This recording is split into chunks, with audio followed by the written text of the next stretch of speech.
So now we're going to welcome Said, Salah and Claire Pollard to the stage. Yes, not from the book. laba maanso baan caawa halka ka soo jeedinayaa marka hore si kastaan wax idinku sheego labada maanso teeda hore waxa la yidhaahdaa habeenkii maqnaanshaha tan dambena iyadaa is-sheegi magaceeda habeenkii maqnaanshaha waa maqnaanshaha waxa maqan iyo halkuu ka maqan yahay iyo siduu u maqan yahay idinkaa maansada ka garan doona anigoo ku mahadinaya wadaagga howlaha Somali Week Festival iyo Poetry Translation Center sida isku xidhka ma baaheen lamana maqleen afaf kalena ma yeesheen haddii aanay kuwaasi samaysnayn so centerka iyo Claire iyo inta la mida mahad gaaraan ugu hayaa saddex maanso oo waaga ka mida oo tan saddexaad aanay buugga ku jirin labase ku jiraan ka soo durugo maxaa maqnaa talow taariikhdu waa 1900 marka ay curatay maansada tanu 81 iyadaa is sheegi doonta markay bilaabantay ma aqaan idinkaa sheegi doona laakiin markay curatay waa caynkaa 37 sano shucuurtii ahayd dareenkii ahaa wuxuu ahaa baan idin hor keenayaa caawa siduu u yiilay dareenku xagguu yiil muxuu ka dhexeeyey maansadu ha sheegto saaxiibadii aanu kaftanaynay dareemada qaarkood dib iguma celin doonaan waxaan ka baryayaa inaan kaftankii aanay sidii ku soo socon I can't say all this in English again. I'm so grateful for the poetry translation section and kind and this cooperation whereby our ideas and poems became disseminated and well, I'm thankful to Claire who has translated 3 pieces of my poetry and 2 of these are here and I will read these 2. The first one is said to be the night of silence, the night of absence. Oh, there were so many nights of silence. The night of absence is just some kind of a story, could be really a practical true story back in 1981. It is not those good descriptions of the countryside and the nomadic life. It is something that is happening inside the city of Mogadishu. The night of absence will express by itself when Claire reads in English and when I'll say in Somali as such. Habeenkii maqnaanshaha laba ruux mataanaha lamaanaha midooba kalgacalada mahad eebbe gaaraa way isu miir dilaacaan mabda' bay jidaystaan meertada ayaamaha maqnaanshaha iyo kulamada maaraynta ay tahay ballan bay mudaystaan mid hadday iswaayaan maya haa isdhaafaan waa yaabka milgadoo weligoodba maalmaha tan xun baa u muuqu dheer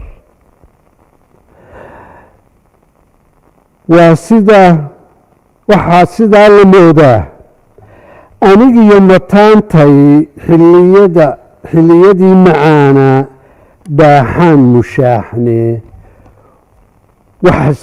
waxse welito igu mudan habeenkii maqnaanshaha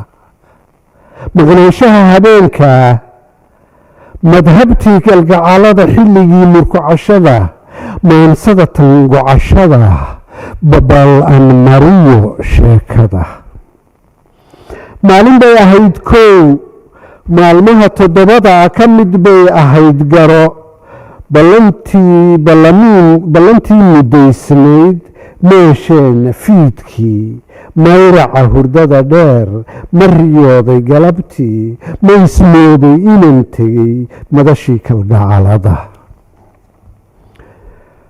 caadada magaalada maqribkii caraabada ma sii arartay socodkii hadba guri ma sii maray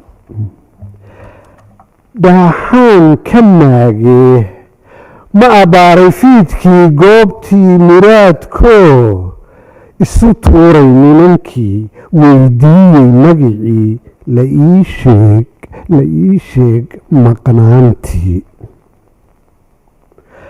markay joogtay gurigii muuqaal ka fiicnaa ma ahayn sidiisii caawa wuu madoobaa mar kale toluudoo miiskii cashada aanu tegi jiray kursi madan daraaddii ma macayn dhadhabadii mar baan qaatay oo kacay waddadii haddana maray jidadkii magaalada raadadkii mulaaqnaa maysanuushaykeedii mid baan u eego ma lahayn astaantii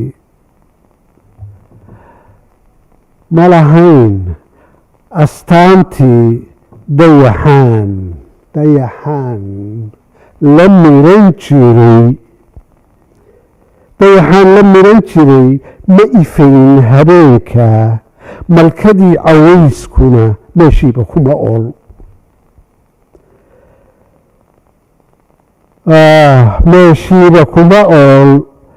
meehanow rugteedii ku agmeeray socodkii maana haweenkii igu maararoobeen habeenkii maqnaanshaha waa kaa soo noqay halkuu marayaa laantii magoolkii caleenuhu mariineen manku uu ku joognaa ma ka waayey beertii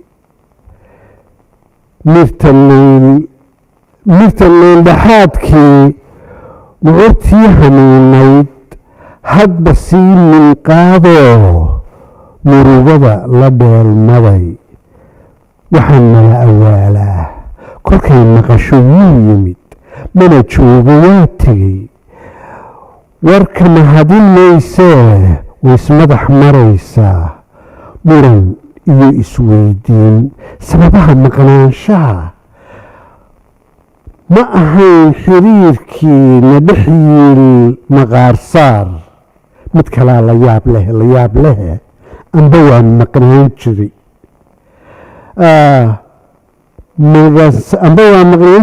magansaday habeenka maxaa wacay xusuusta sanad guuradii mudan saddexaad na soo mara soomacdii halkoobaad ma ahayn xuskeedii muxibada kalgacalkii habeenkii maqnaanshaha haddii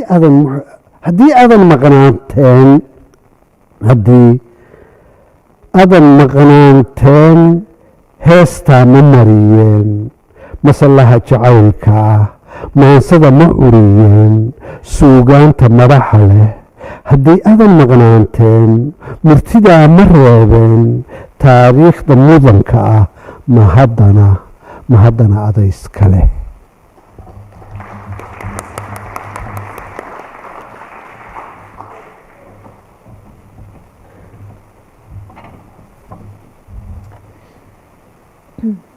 The night of absence. The couple two, the pair of two, the pair united as one, the matched and amorous, blissful with God's blessing, communicating wordlessly, they make an agreement within the cycle of days. In each other's absence, they appointed a day.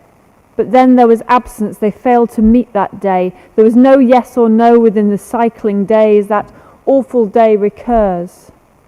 My beloved and I were one through our sweetest days.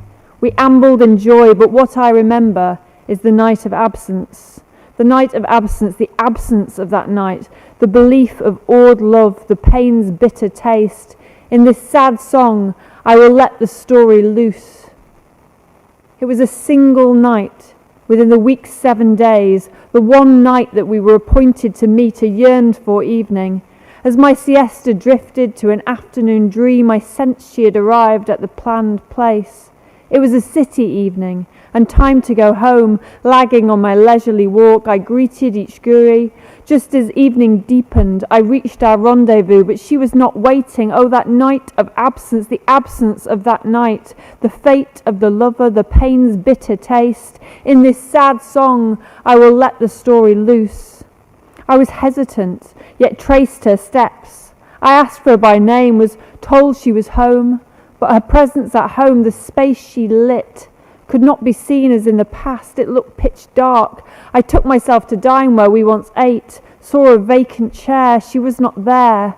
Food should have soothed me. I took a bite, but lost my appetite. So I got on the path to trace her footsteps among the many, but deep as I searched, I saw no signs, nothing I knew. As it got late, the moon kept me company, but the night no longer shone. The place of meeting was no longer where it used to be. The hopeless morning loomed. Still I rambled.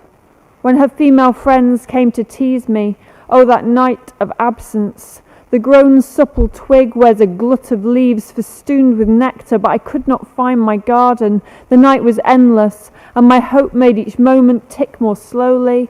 I left with regret, but then was filled with dark prophecy. She'd be angry, told that I'd arrived, yet had not waited, but was gone. Angry questions, a voice raising, why wasn't I still there? Our love affair wasn't disguise or deceit. At the nucleus is love. It amazes that I might have stood you up. I seek refuge in that night. What brings back this memory for the mind to churn, to note its 3rd anniversary, to memorialise that night, to repeat the memory? Oh, night of absence. If you were not the absentee, I wouldn't sing this song or lay the carpet of love. Oh, night of absence. If you were not the absentee, I wouldn't compose this poem with such literary prowess. Oh, night of absence, if you weren't the absentee, I wouldn't have learned wisdom, so I thank you.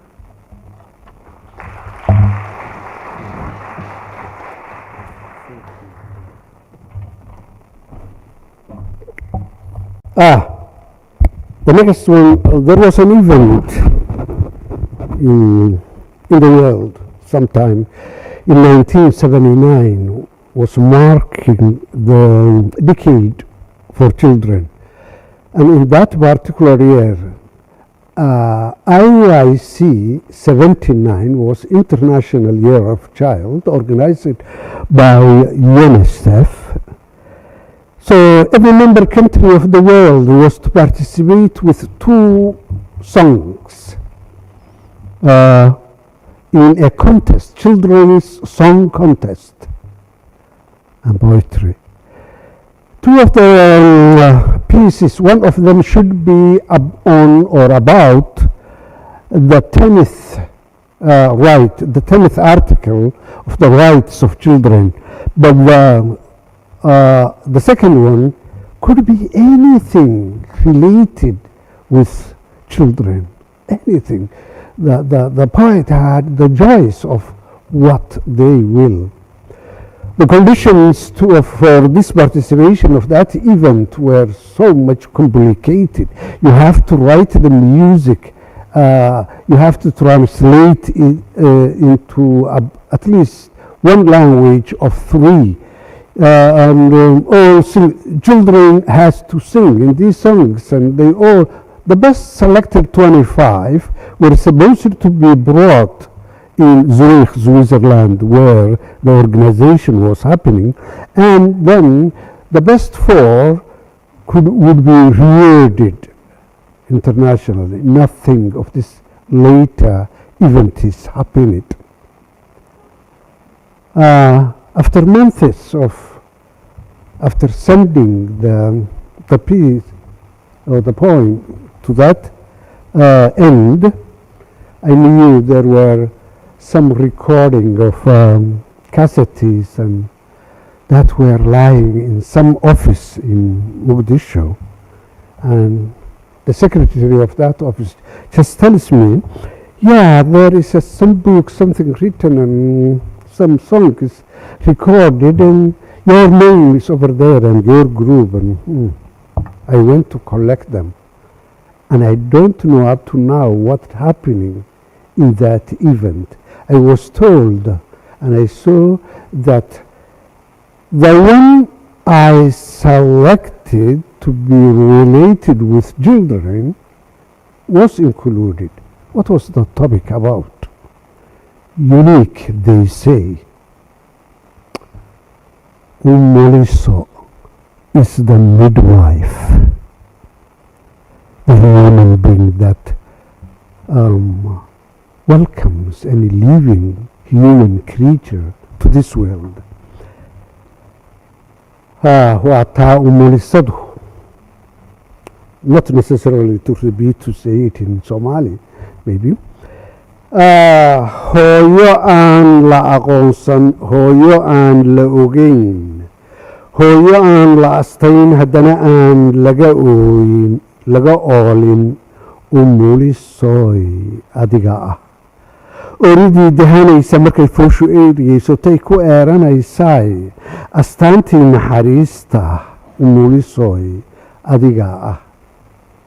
Qof kastoo ifka jooga ammintuu dhalanayay, soo dhowaynta ilmaa, iridii jiritaanka umulisoy adiga ah. Ubadku goortuu uurka hooyo ka soo arooro, marka adduunka dhibaato oosha ugu horreysa, markuu abbaaro naqasku oofta oohintiisa, waa axad u jeela ku farxa oohin, adiga weeye ujeeddadaadu, ubadka weeye ha anbaqaado, amuu ahaanba waayaha adduunka kan abdan yeela umuliso. I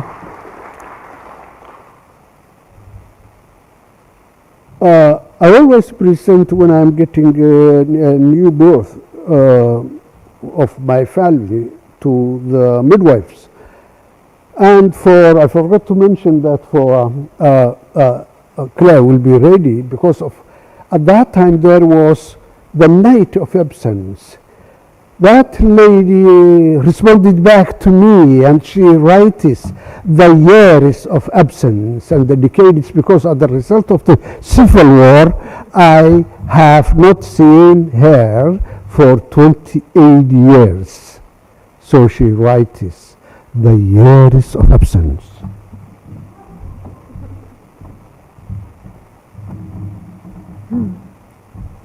To the midwife. The mother we don't acknowledge, the mother ignored, neglected and unknown is you, the mother who is midwife. A woman keens with contractions, labours under pain, utterly reliant on your compassion and care, you mother her, midwife.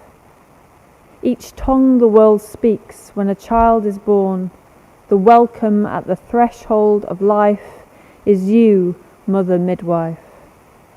From the day the egg implants in the womb, as the earth's troubles stir, as the child is counted, he gazes, hard breathing, he cries, the first in awe, enamoured, is you, the mother who is midwife.